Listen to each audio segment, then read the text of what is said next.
Today we're going to talk about how to save money on your electric bills. And I've got two special tips. One is just for seniors, and one is for all those people that live in states with deregulated electricity. My name is Jill, and this is How to Pay Less for Everything. So saving money on electric was drilled into my brain at a very young age because when I was in elementary school, our family lived in northern Vermont and we had electric heat and electric hot water heater. So my dad would be very strict about turning the lights off when you weren't in a room and doing different things to save money. He also put a timer on our hot water heater and gave us, I think it might have been a max of 5 or 10 minutes to take a shower. And we kept telling him that girls need to wash their hair, shave their legs, and it takes way more than that 5 or 10 minutes, but he did not change it. So in his defense, it was insanely expensive to pay the electric bill at that time. It's still expensive today, and I've got a lot of ideas for you that can really help, and especially if they all add up together. None of them are going to be things like, oh, go get solar. And we lived in California, put solar on our house. It was the greatest thing we ever did, but it is pricey. So now we live in Tennessee, we've lived in Texas, we've lived in New Jersey, we lived in Pennsylvania, we lived in Virginia, and that's just since I've gotten married. I've lived in a whole bunch of other states before that. So we have experience with a wide range of different electric companies and programs and systems. So one of the things that I think is really interesting is now we have Middle Tennessee Electric. They actually put out a chart that shows your energy use by appliance and how much it's costing you per month. So I've pulled mine up that you can see right here. And you can see my air conditioning or cooling, it says, is $87. And I actually don't think that's bad because we came here from California. We're used to much higher bills. But you can also see the always on. That's things like anything that's already plugged in or always plugged in all the time. So my laundry's $6 and my refrigerator's $6. Cooking is $5. We do have an electric oven and electric stove. So entertainment, I guess that's my TVs, radios, whatever else. The lights are $1 and others $8. But I love the way they break that down and show you what your appliances are doing and how much they're adding.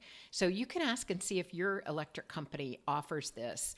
This is part of our bill, and we'll also get this in an email from them. So how do we save on electric? One way is by changing your air filters regularly. Now, these are very inexpensive. It's very easy to do. I can even do it. So that means you can do it too.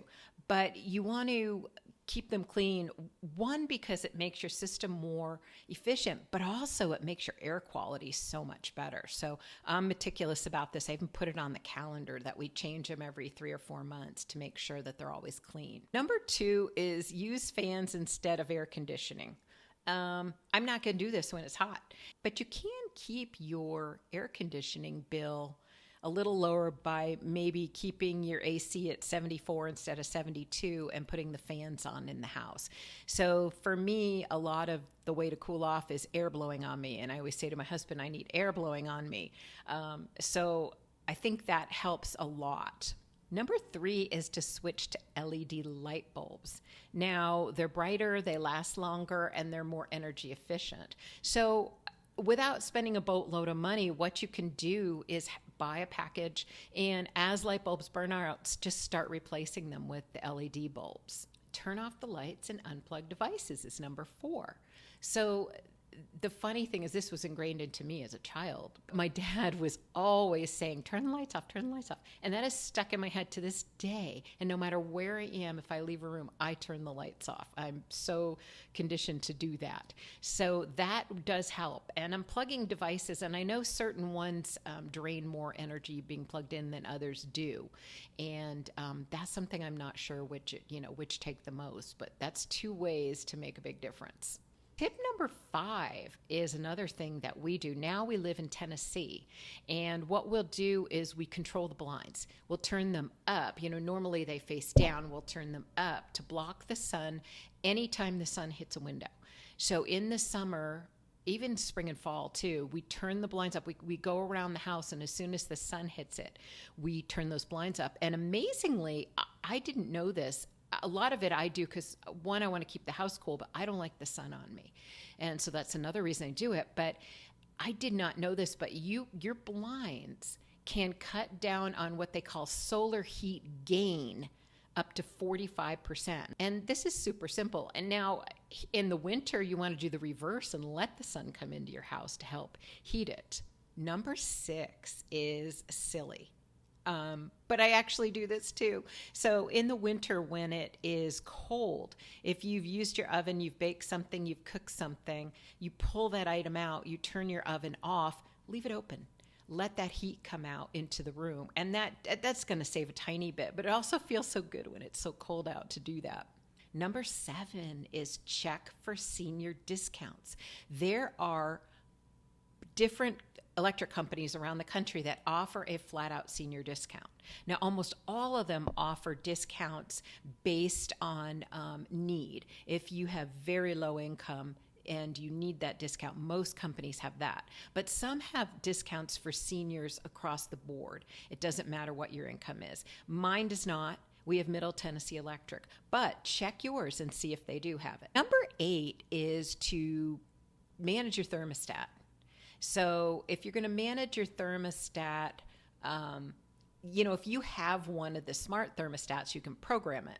If you're gone all day in the summer and you don't need it to be, super cool in the house, you can pump it up to 75 or something. And then an hour before you get home, set it to lower the temperature in the home. Now, you can also do this without programmable thermostats by doing it manually. Now, my bonus tip is for people that live in states with deregulated electricity.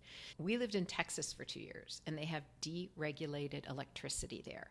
So that means you actually choose the electricity servicing company that brings in the electric or services your electricity for your house. So I am not going to sit and spend hours and hours and hours trying to sort through who's the cheapest and did they make a change and here's a new guy, is he cheaper, and all of that. So we bought a program or an app. It's not I guess it's an app called Energy Ogre, and there are a whole bunch of others. They're energy brokers, kind of like an insurance broker, where they will research all the companies and put you on the cheapest plan. They will also change you over to another plan if it's cheaper. There are a few different details you give them, like, are you willing to pay a fee to leave early? How long a contract are you willing to sign? Those kinds of things, so that they can manage it properly. But having Energy Ogre, we had it both in Houston and in Galveston, and that helped to save us on our electric bills a lot. So if you're in a state with deregulated electricity, make sure you look at these brokers. Again, we used Energy Ogre and had really good luck with them. So that's a suggestion if that's the case for you. So I hope these tips are helpful. And if you have any additional tips, please leave them in the comments of the video. I'd love to hear your additional tips for saving money on electric. And thank you so much for watching today, and we'll see you in the next video.